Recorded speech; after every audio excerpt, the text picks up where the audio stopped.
سال کے اندر دفاع اتنا کمزور ہو گیا کہ 1971 میں پاکستان کا ایک حصہ کٹ کر بنگلہ دیش بن گیا، اور آج وہ بنگلہ دیش دفاع میں بھی اور معاشیت کے لحاظ سے مملکت سے کئی گنا زیادہ بہتر ہے۔ لیکن آخر کیوں مملکت ابھی بھی دفاع کے لیے خطرہ محسوس کرتی ہے؟ ایٹمی طاقت ہونے کے باوجود بھی یوم دفاع کے جو پاسدار ہیں، جو اس دور میں ان کے پاسبان تھے، جو ترانہ بیگم عرف قومی ترانہ اللہ رکھی مرحومہ عرف نور جہان کے نغمے صدا فضا میں بلند کر کے اپنے دفاع کو جنرل اقلیم اختر رانی کی پرتعیش آغوش میں مملکت کا ایک حصہ علیحدہ کروا دیا، اور اپنی عوام کو 73 سال سے نہ ہی تعلیم، نہ ہی روزگار، نہ ہی دوائی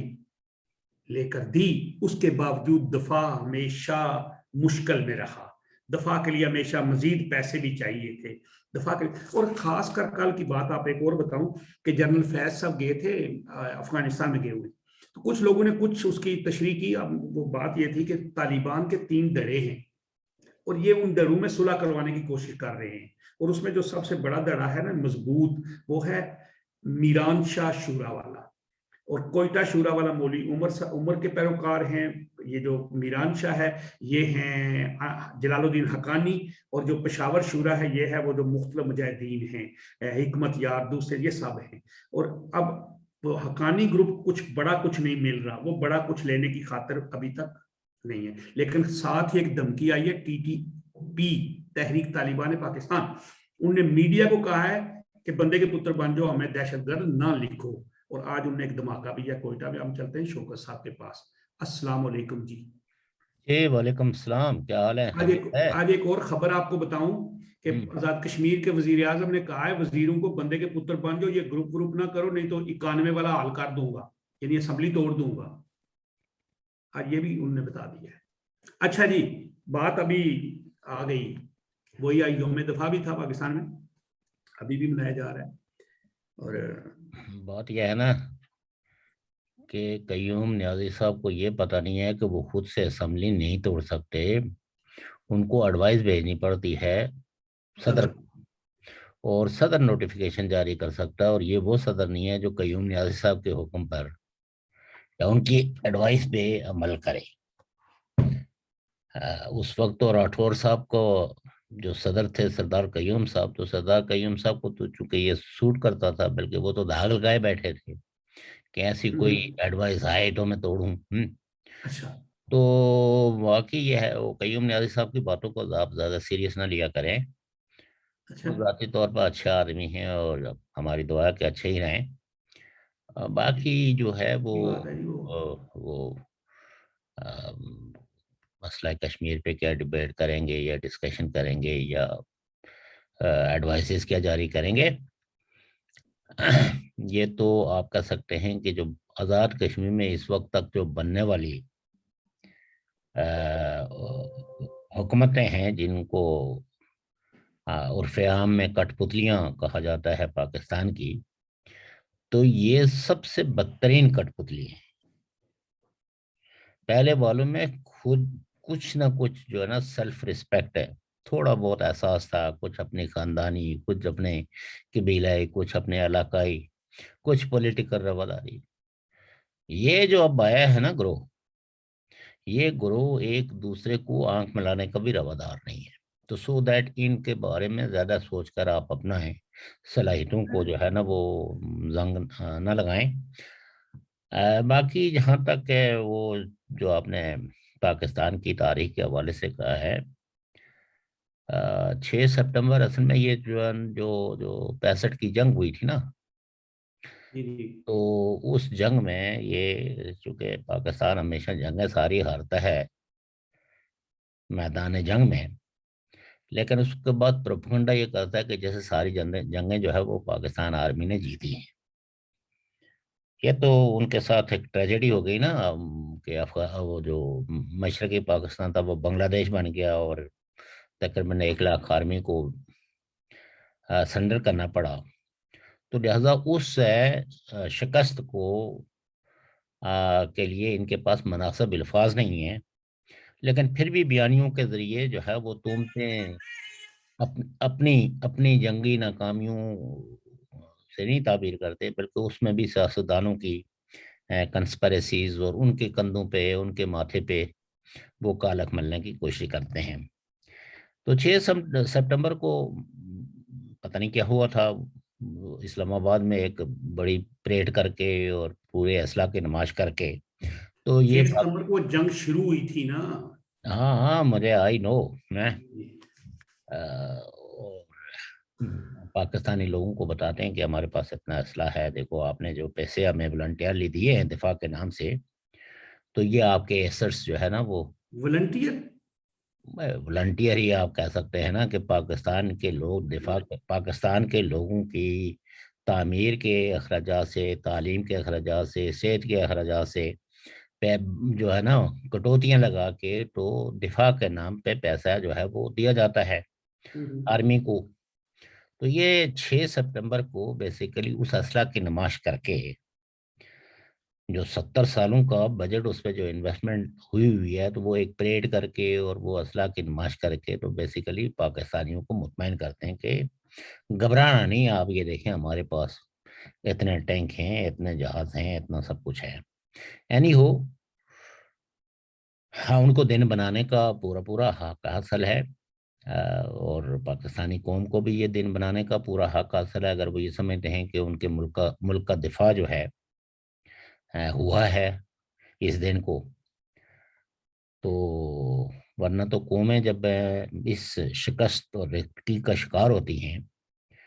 تو وہ تو سیمینار منعقد کر کے اپنا احتساب کرتی ہیں، اپنے آپ کو خود تنقید سے گزارتی ہیں۔ جس فوج کی سربراہی میں آپ نے ملک کا ایک بازو کٹوا دیا، تو ان کو تو یہ دن بنانا نہیں چاہیے، ان کو ایسے دنوں پر سیمینار منعقد کرنے چاہیے اور اپنے ملک کے سارے دانشوروں کو اجازت دینی چاہیے کہ آج تم کھل کر بولو،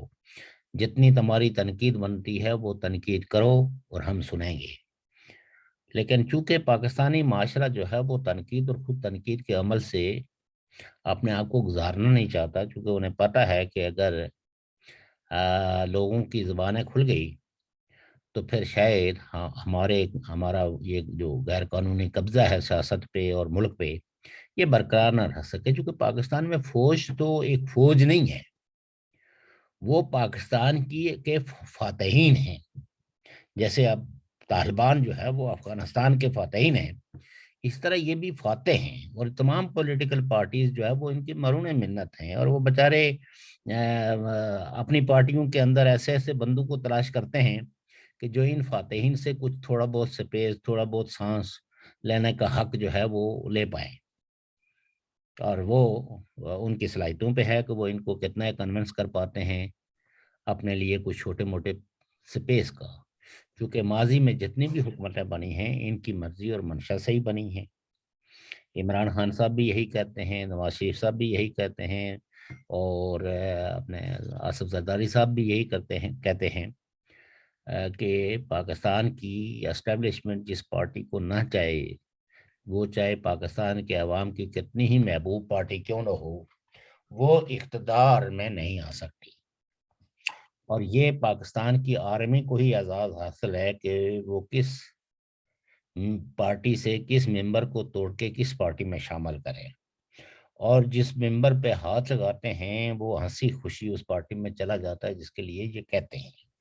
وہ یہ مزاحمت نہیں کرتا کہ یہ تو پولیٹیکل ایتھکس کے خلاف ہے۔ آپ نے دیکھا نہیں آزاد کشمیر میں کیا ہوا؟ تو اینی ہو، بہرحال افغانستان کا آپ نے جو نقشہ کھینچا کہ وہاں 3 گروپ جو ہے وہ ان میں آپس میں اتفاق نہیں ہو رہا ہے، اور جنرل فیض نے چونکہ بیسیکلی پاکستان کو بھی ایک خدشہ تو ہے، اور وہ طالبان کے ساتھ جو مطالبے کرتے ہیں انہیں پتہ ہے کہ طالبان ان مطالبوں کو پورا نہیں کر سکتے۔ جیسے فرض کریں کہ پاکستان کا پہلا مطالبہ یہ ہے کہ ایل ٹی ٹی، نہیں وہ کیا، T T T P T P T T P کو بے دخل کیا جائے افغانستان سے، اور وہ پاکستان آرمی کے حوالے کیا جائے۔ طالبان شاید آج تو کہیں کہ ہم افغانستان کی سرزمین کسی کے خلاف استعمال نہیں ہونے دیں گے اور آپ بھی چین کی نیند سوئیں، یہ پاکستان میں کچھ نہیں کریں گے. لیکن ایک بات جو طے ہے کہ افغانستان کی اور خاص کر کے جو طالبان ہیں ان کو بھی خاصی سوچ بچار کی ضرورت ہے، چونکہ دنیا کو ان سے کافی امیدیں وابستہ ہیں، اور وہ امیدیں کوئی ان کے اپنے مفاد کے لیے نہیں ہیں، وہ امیدیں ہیں ان کی کہ افغانستان میں وسیع البنیاد حکومت قائم ہو، افغانستان کے تمام لوگوں کو تحفظ کا احساس ہو، اور ان کو یہ احساس ہو کہ وہ آزادی سے سکھ کا سانس لے پائیں گے. آپ یہ دیکھیں کہ ایک ملک کے لیے یہ کتنی بڑی ٹریجڈی ہے کہ اس ملک کے رائٹرز، اس ملک کے آرٹسٹ، اس ملک کے ایکٹرز، ایکٹرس، وہ سب وہ ملک چھوڑ گئے. افغانستان آج اگر وہ ٹائم بی کی جو تخلیقی اقلیت ہے وہ اگر دیکھیں تو اس سے ٹوٹلی خالی ہو گیا ہے، محروم ہو گیا ہے، اور سب لوگ ہجرت پہ مجبور ہیں. یہ تاریخ کا میں سمجھتا ہوں کہ افغانستان پہ ایک بہت بڑا جبر ہے طالبان کی شکل میں، کہ وہ لوگ اپنے ملک میں نہیں رہ سکتے جہاں ان کی جنم بھومی ہے. اور یہ کوئی خوشی کی بات نہیں ہے، یہ سبھی لوگوں کے لیے غم کی بات ہے، اور بالخصوص ہم تو ان کے اس غم کو اس لیے بھی محسوس کرتے ہیں کہ ہم خود جلا وطن ہیں. ہم جب اپنے وطن کے چشموں کو، اپنے وطن کے ان قدرتی راستوں کو جو لوگوں نے پیدل چلنے والوں کے لیے بنائے ہوئے ہیں ان کو یاد کرتے ہیں، اپنی دھرتی کے ان بزرگوں کو، ان دکانوں کو، ان بازاروں کو، ان ریسٹورانٹوں کو جہاں بیٹھ کے ہم کئی ایک لوگ جو ہے وہ بیٹھ کے چائے پی کے پھر اپنے سیاسی اور سماجی اور اخلاقی گفتگو کیا کرتے تھے، تو ظاہر ہے کہ افغانستان کے لوگ دھیرے دھیرے ایک جلا وطنی کے عذاب سے گزر رہے ہیں. اور جو لوگ وہاں کسی وجہ سے، کچھ مجبوریوں کی وجہ سے یا وسائل کی کمی کی وجہ سے ہجرت نہیں کر پائے ہیں، وہ موت کے سائے میں زندگی بسر کر رہے ہیں. زہرا دودہ ایک خاتون تھی، اس نے ایک کتاب لکھی تھی موت کے سائے میں. تو افغانستان کا آج ہر فرد دن اور رات جو ہے وہ موت کے سائے میں گزارتا ہے، اور یہ وہی شخص اس چیز کا زیادہ ادراک کر سکتا ہے جس کو کبھی اس طرح کے ماحول سے گزرنا پڑا ہو، ورنہ ان لفظوں کی جو اہمیت ہے وہ ہر کوئی نہیں جان پائے گا. اور یہ بہت بڑا انسانی المیہ ہے، اور ہم دعا گو ہیں کہ خدا کرے کہ افغانستان کی لوگوں کی یہ سیاہ رات جو ہے وہ آسانی کے ساتھ کٹ لیکن ایک جائے. بات میں عرض کروں، جی جیسا آپ نے فرمایا کہ دنیا کو بہت سی امیدیں ہیں اور وہ افغانستان میں ایک کثیر الجماعتی، یعنی جو ایک ایسی حکومت جو مشترکہ طور پہ سب جماعتیں شامل ہوں، لیکن یہ ممکن نہیں ہو سکتا، ممکن نہیں ہے وہاں پہ. اب اگر یہ تین ایک نظریے والے گروپ مل کے لڑنے والے بھی ایک پوائنٹ پہ اکٹھے نہیں ہو رہے تو دوسرے کیسے ہوں گے جی؟ آپ یہ بات درست فرماتے ہیں، اور بیسیکلی کنسٹینٹ جو اس کے پڑوسیوں کو ہے نا، فتح کے تو جشن بنا چکے، لیکن اب سنجیدگی کا جب مرحلہ آیا ہے تو اب چائنا بھی سوچتا ہے کہ اس کا شمالی ترکمنستان جو ہے وہ کہیں یہاں کے پناہ لے کے یہ افغانستان اس کی آزادی کا بیس کیمپ تو نہیں بن جائے گا. پاکستان کو بھی اب پریشانی یہ لاحق ہے کہ کہیں ہم نے تو بلوچوں اور انڈین فٹ پرنٹس کے منصوبہ بندی کر کے جو ہے نا یہ کوشش کی کہ انڈیا یہاں سے بے دخل ہو جائے اور بلوچوں کے لیے جو ہے وہ زمین تنگ ہو جائے، لیکن کہیں وہ لوگ جو پاکستان میں انتہا پسند سمجھے جاتے ہیں اور پاکستان کی اپنی اسٹیٹ پالیسیوں، غلط پالیسیوں کی وجہ سے ان لوگوں کو پروان چڑھایا گیا، اب ان کو ان سے بھی خوف کھا رہا ہے. اور یعنی پڑوس کے ملکوں، دیکھیں رشیا تو جو ہے وہ کسی صورت میں بھی افغانستان میں کوئی ہاتھ نہیں بڑھائے گا. ان کی جو کنسرن ہے وہ ایک ہی ہے کہ اس کی جو اسٹیٹ ہیں، ان کے جو دوست ہیں، ان کی طرف دیکھنے کی کوئی جرت نہ کرے. اور اگر ایسا کیا طالبان نے تو طالبان کو اس کی بہت بھاری قیمت ادا کرنی پڑے گی. یہ میں آپ کو بتا رہا ہوں. چائنا کو تھوڑی بہت خوش فہمی بھی ہے، لیکن وہ متفکر بھی ہے، اس لیے کہ کوئی بھی ملک محض پیسے دے کے لوگوں کو اپنی طرف راغب نہیں کر سکتا، یا ان کو یہ مجبور نہیں کر سکتا کہ ان کے جو سوورن انٹرسٹ ہے، چونکہ یہ آئیڈیالوجی کا بھی سوال ہے. افغانستان میں جو اس وقت طاقتور گروہ ہیں، دیکھنا یہ ہے کہ وہ اپنی آئیڈیالوجی پہ کتنا ایک کمپرومائز کر کے اپنے آپ کو عصر حاضرہ سے ہمانگ کرنے کے لیے اپنے آپ کو تیار کر پاتے ہیں. کیا وہ تیار کر پائیں گے یا نہیں کریں گے؟ اب پڑوسیوں کو سب سے بڑا خطرہ جو ہے نا، اب ایران نے بھی جتنا امریکہ کے جانے پہ جشن بنانا تھا بنا لیا. لیکن اب ایران کے ساتھ جی جی ایران نے 3 سال کا تیل بھی کہہ دیا کہ ہم ادھار دیں گے. جو پچھلے پیسے لینے نا بجلی کے، وہ بھی 6 مہینے کے لیے مؤخر کر دیے. اور طالبان نے شیعہ مجالس اور شیعہ کی جو امام برگاہ ہے وہاں پہ باقاعدہ سیکورٹی دی ہے یہ ابھی محرم میں. دیکھیے بات یہ ہے نا کہ یہ تو ہماری خواہش نہیں ہے نا جی جی کہ وہاں کسی قسم کی کوئی فرقہ واریت ہو. بالکل. ہم تو وہ لوگ ہیں جو چاہتے یہ ہیں کہ افغانستان امن کے رہو. اندر امن ہو، فرقہ وارانہ ہمانگی ہو، بھائی چارہ ہو، جی اور جینے دو کے اصول کو جی تسلیم کیا جائے، اور ایک ایسا افغانستان یہ لوگ تعمیر کریں جو عصر حاضرہ کے تقاضوں سے ہمانگ ہو. جی ہماری خواہش تو یہ ہے، اور یہی خواہش ہے کسی نہ کسی شکل میں بین الاقوامی کمیونٹی کی بھی ہے، جو چاہتے ہیں کہ طالبان ان کو گارنٹی کریں تو تاکہ این جی اوز جا کے افغانستان کی کے انفراسٹرکچر اور کانفیڈنس بلڈنگ اور ڈیولپمنٹ میں اپنا رول ادا کر سکیں. یہی جو ہے وہ یورپین یونین نے بھی ان کو کہا کہ ہم یہ دیکھیں گے آپ کے رویے کو کہ آپ افغانستان کے لوگوں کے ساتھ کس طرح کا رویہ اختیار کرتے ہیں. ہم آپ کو اکیلا نہیں چھوڑیں گے، لیکن یہ آپ پر منحصر ہے کہ آپ بین الاقوامی برادری کی تائید، حمایت اور ان کی سپورٹ حاصل کرنے کے لیے کس طرح کے رویوں کو اپناتے ہیں. جیسے ہم یہ کہتے ہیں کہ افغانستان کو اس وقت ضرورت ہے ایک نیشن سٹیٹ بنانے کی. اس وقت افغانستان کی ضرورت یہ نہیں ہے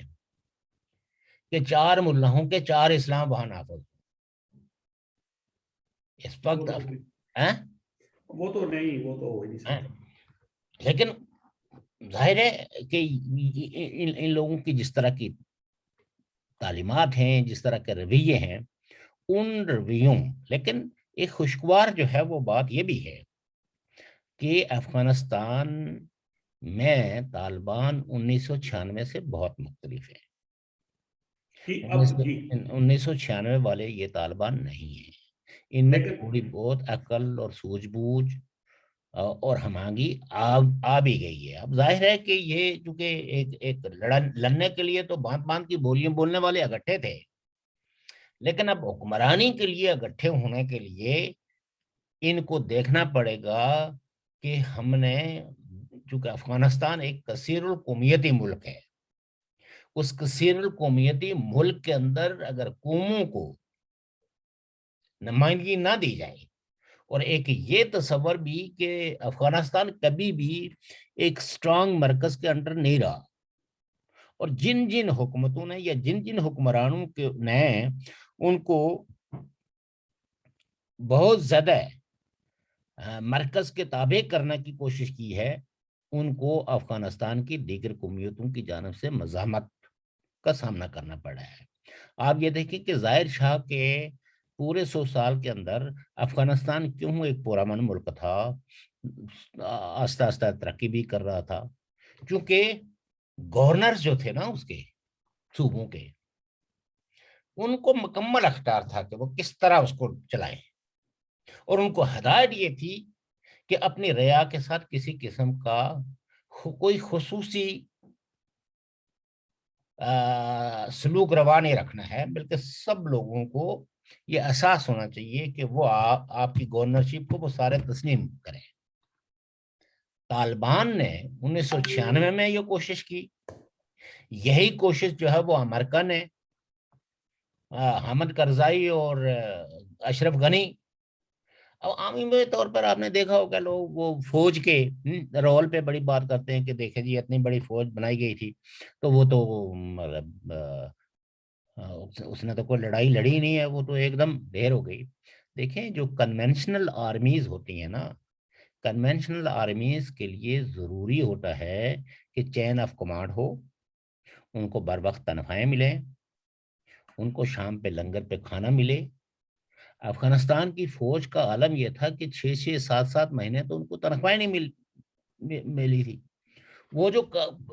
تھے۔ اور پھر یہ ہے کہ اشرف غنی صاحب نے تو ایک ایسے موقع پہ اس چین آف کمانڈ کو توڑ دیا، بجائے یہ ہے کہ وہ اس میں کوئی سینٹرل لیڈرشپ لانے کی کوشش کرتے۔ تو اس میں بہت سارے چیزیں ہیں، بہت سارے فیکٹرز ہیں، اس میں امریکہ کا اپنا رول ہے۔ اب کئی لوگ یہ کہتے ہیں کہ جی امریکہ وہ اتنا سامان طالبان کے پاس چھوڑ کے کیوں اتنی جلدی میں کیوں تھا؟ جس ملک نے 20 سال اس ملک کو ایک طرح کا رول کیا ہے، جس نے ان طالبان کو تتر پتر کر کے رکھا ہوا ہے، وہ ان کی طاقت سے ہرگز خوفزدہ نہیں تھا۔ اس کے پیچھے بھی بہت سارے مرکات ہیں اور ان مرکات کو دیکھنے کی ضرورت ہے۔ ایک تو یہ ہے کہ دنیا اس وقت پوری عالمی سطح پہ اگر آپ دیکھیں تو کرپشن، خاص کر کے جہاں اصلاح کا کاروبار ہو تو وہاں ایک ہیوج کرپشن ہوتی ہے، اور اگر یہ ساری چیزیں آپ کلیکٹ کر کے واپس پہنچے تو پھر آپ کو کانگریس کا سامنے جواب دہ ہونا پڑتا ہے۔ ہاں بھائی کتنا اسلحہ خریدا گیا تھا، کتنا بجٹ لیا گیا تھا۔ تو بہرحال اس کی کئی ایک وہ ہیں۔ پھر یہ ہے کہ طالبان کو امریکہ نے 2010 سے انگیج کر کے رکھا ہوا تھا، تو یہ ہم ایسے نشاندہیاں کرتے ہیں۔ اب ظاہر ہے کہ ہم نے بھی اس دنیا میں جینا ہے نا، اتنا ننگا سچ نہیں بول سکتے، اگرچہ ہمارے پروگرام کی جو ابتدا ہے کہ سچ بولا جائے، ہم سچ بولنے کی کوشش کرتے ہیں، لیکن لوگوں کے اس کامن وزڈم کو ہم کہتے ہیں کہ ان سچائیوں کی تلاش میں اس طریقے سے اگر آپ دیکھنے کی کوشش کریں گے تو الٹیمیٹلی آپ کا وزڈم آپ کو سچائی تک پہنچنے میں مدد کرے گا۔ تو یہ جیسے ابھی آپ نے کہا کہ لوگ کچھ کہہ رہے ہیں کہ امریکہ نے کیوں اتنی جلدی میں اسلحہ چھوڑا اور چلا گیا، یہ تو خیر بڑی ایک مخمصے والی بات ہے۔ جو بھی ہوا وہ چلا گیا چھوڑا گیا۔ جب کہا جا رہا ہے کہ 200 650 سے زیادہ بختر بند گاڑیاں، 200 ہیلی کاپٹر، طیارے، پتہ نہیں کیا کیا ہے، اور پھر 1,25,000 پائلٹ، انجینئر، ڈاکٹر چلے گئے۔ اب مجھے ایک اور بڑا ڈر ہے کہ یہ 96 والی پھر وہی پوزیشنیں آ رہی ہیں جب مجاہدین آپس میں لڑتے تھے، معاہدہ ہوا تھا مکہ میں، مدینہ میں، پھر یہاں پہ جنیوا میں، بون میں، لیکن اینڈ کچھ نہیں تھا۔ مجھے یہ شک ہے کہ اب یہ جو، کیونکہ بہت سے لوگ ہیں جو بے روزگار ہو چکے ہوئے کورونا سے آگے پیچھے، تو یہ کہیں پائلٹ وغیرہ جو ریکروٹنگ شروع ہو جائے، پھر وہی کو کام شروع ہو جائے باہر سے، اور پھر وہ آپ کو پتا ہے کہ جس وقت سوویت یونین ٹوٹا تھا تو کئی ایک ہمارے جاننے والے لوگ جو رشیا کے اندر اس وقت اسٹڈی کے لیے گئے تھے، اسٹوڈنٹ ویزے پہ گئے تھے، وہ آ کے یہاں ٹینکوں کا، میزائل کے سودے کرواتے تھے، بالکل تھے، اور کئی ایک لوگوں نے بہت پیسہ کمایا ہے، جی جی اس میں کوئی شک نہیں ہے، وہ کوئی ایسے آ کے گپ نہیں لگا رہے تھے۔ جی جی جی اور کئی ہمارے ایسے جاننے والے تھے جو پاکستانی ایجنسیوں کے ساتھ مل کر سینٹرل ایشیا کو انیکس کرنے کے بارے میں سوچتے تھے۔ تو اس وقت ایک پارلیمانی وفد گیا اور اس نے آ کے ایک رپورٹ دی، آئی تھنک کہ وہ نواز شریف صاحب کا دور تھا، جی تو انہوں نے کہا کہ دیکھیے سینٹرل ایشیا میں اسی ملک کے لیے کوئی اسپیس ہے جس کی جیب میں ڈالر ہے. انہوں نے چونکہ وہاں گئے تھے نا تو ان کو دیے تھے کچھ کتابچے، اسلامی کتابچے، مذہبی کتابیں. جی جی کچھ مذہبی کتابیں، کچھ تفسیر کی کتابیں، کچھ قرآن پاک کے نسخے. جی جی تو انہوں نے کہا بھائی وہ تو یہ ہے کہ جب ہم نے ان کو یہ نسخے دیے تو انہوں نے ہمیں لائبریری میں بتائی کہ انہوں نے کہا کہ قرآن ہمارے پاس اتنے ہیں، پرنٹنگ پریس جس وقت آپ کو پرنٹنگ پریس کا بھی نہیں پتا تھا، ہمارے پاس اس وقت بھی یہ تھی. تو سو دیٹ یہ آپ اپنی جو کتابیں لائے ہیں، شکریہ آپ، لیکن اس کی ضرورت نہیں ہے. ہمیں اس وقت ضرورت ہے فائنینشلی، کیونکہ ہمارے کرائسس فائنینشیل کرائسس ہے. تو سو دیٹ یہ جذبہ جو اسلامی ہے نا، یہ کام تو آتا ہے آپ کو یونائٹ ہونے میں، آپ کو ایک دوسرے کے ساتھ پیار محبت کرنے میں، لیکن کہتے ہیں نا پیٹ نہیں پئیاں روٹیاں تو سبے گلاں کھوٹیاں. وہی اسی لیے میں کہہ رہا ہوں نا کہ بھوک جو ہے نا وہ آداب کے سانچوں میں نہیں ڈل سکتی. یہی بات تو میں کہہ رہا افغانستان ہوں. والوں کو یا افغانستان کے بارے میں تجزیہ کرنے والوں کو یہ جاننا چاہیے کہ افغانستان کے کوئی بھی حکومت ہو، اس کو اس وقت ورلڈ کمیونٹی کی شدید ضرورت ہے، اور پاکستان ان کی ضرورتوں کو پورا نہیں کر سکتا، چونکہ پاکستان کے اپنے معاشی بحران اتنے ہیں، اتنے کرائسس ہیں کہ پاکستان اپنی ضرورتوں کو میٹ کرنے کی پوزیشن میں نہیں ہے. اور ایران نے جو کچھ ان کو اسسٹ کرنا تھا وہ کرے گا، مزید بھی وہ زیادہ سے زیادہ ان کو تیل دے سکتا ہے، زیادہ سے زیادہ جو ہے نا وہ گیس مہیا کر سکتا ہے، لیکن وہ ان کی کفالت نہیں کر سکتا. افغانستان اس وقت ہے اس پوزیشن میں کہ اس کو کفالت کی ضرورت ہے، اس کو کفیلوں کی ضرورت ہے، اس کو ایسے ملکوں کی ضرورت ہے جو وہاں انویسٹمنٹ کریں، اور جن کے پاس ڈالرز ہوں گے، انویسٹمنٹ کا پیسہ ہوگا، جو ان کی انفراسٹرکچر کی تعمیر میں ان کی مدد کریں گے، الٹیمیٹلی وہ افغانستان کے دوست بنیں گے، طویل المیاد دوست افغانستان کے وہ ہوں گے. لیکن وہ ایک اور بات ہے کہ چائنا نے جیسے کہا کہ ہم معاشیت میں یہ کریں گے، وہ کریں گے، انفراسٹرکچر بنائیں گے، لیکن اس میں یہ بات بھی ہے نا کہ جو یورپ ہے، امریکہ جو ہے، یہ تو کبھی نہیں کرے گا کہ سوچے گا کہ وہاں پہ ان کی اجارہ داری ہو جائے. وہ دیکھیے مطلب یہ کہ چائنا اپنی اجارہ داری جو ہے نا وہ افغانستان میں قائم کر بھی نہیں پائے گا. دیکھیں یہ جو ایریے ہیں، پاکستان ہو گیا، ہندوستان ہو گیا، افغانستان ہو گیا، سینٹرل ایشین اسٹیٹس ہو گئی، یہ ان لوگوں کا اور ہم جو کلچر ہے نا وہ یورپ کے ساتھ تو یہ کمفرٹیبلی ڈیل کر سکتے ہیں. ترکی کا کلچر ہو گیا، لیکن چائنا جو ہے نا وہ کسی بھی ایسی اسٹیٹ کے اندر اپنا کلچرل انفلوئنس قائم نہیں کر سکتا. ایک تو سب سے بڑی بات یہ ہے کہ جب لینگویج کا اتنا بڑا بیریئر ہو تو وداؤٹ لینگویج آپ کی فرینڈشپ نہیں ہو سکتی. وہ پاکستان آ کے اب اردو بولتے ہیں، پنجابی بولتے ہیں، چائنیز. وہ بے شک، لیکن پھر بھی مطلب یہ کہ اگر آپ یہ دیکھیں تو شادیاں بھی ہوئی ہیں. ہاں تو جو شادیاں ہوئی ہیں ان خواتین کے ساتھ جو کچھ ہوا ہے وہ تو اسٹیٹ نے دبا دیا،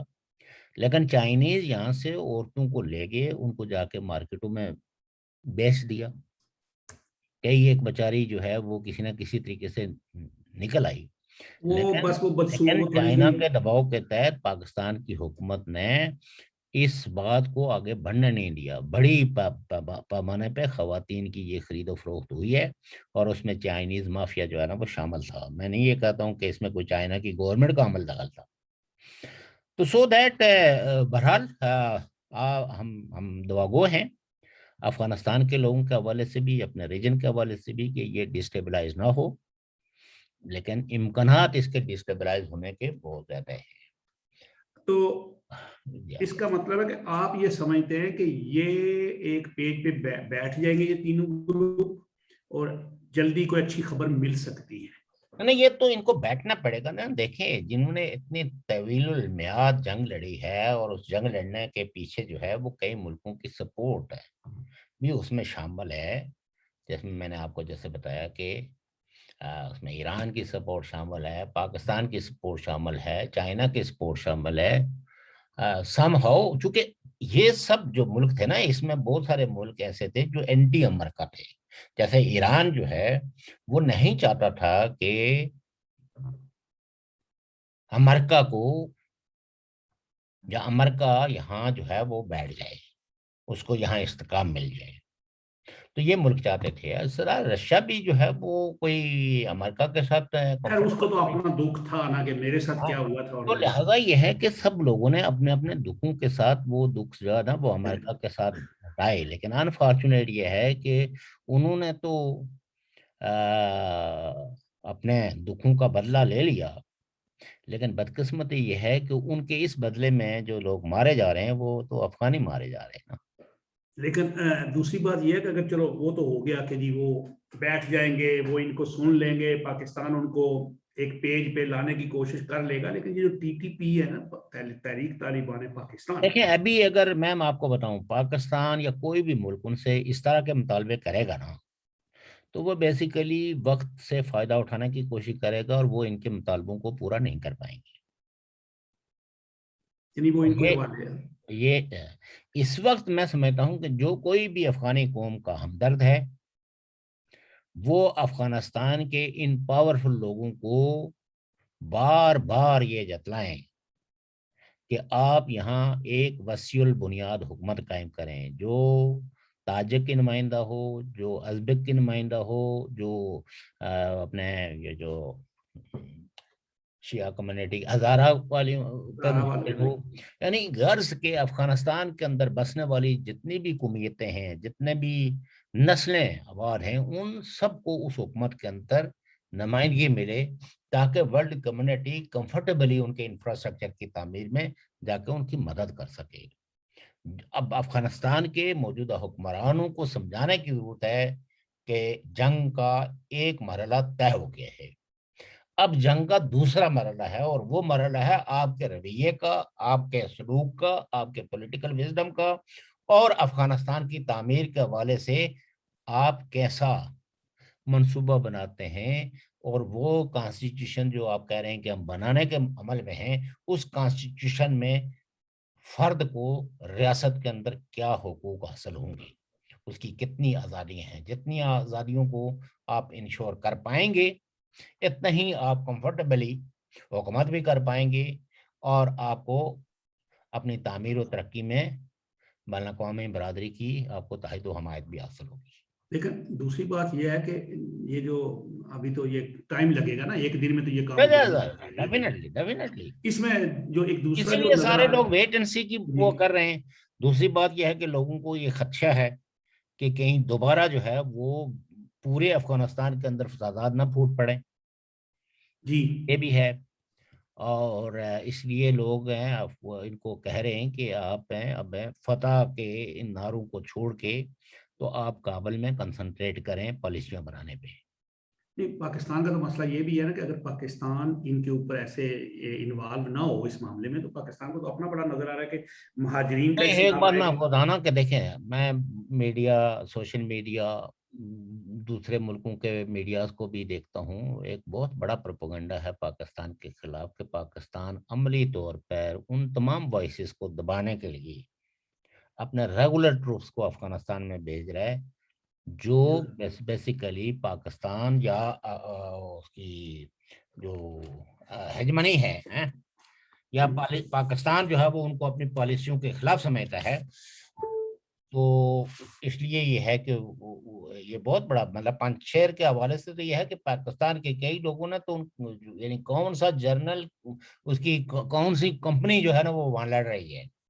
تو یہ پاکستان کے لیے کوئی اچھا سائن نہیں ہے، اور پاکستان کو کچھ ہوش کے ناخن لینے چاہیے۔ لیکن میرا خیال ہے پاکستان دوسرا طالبان کو اس لیے ایک صف پہ بٹھانا بھی چاہتا ہے کہ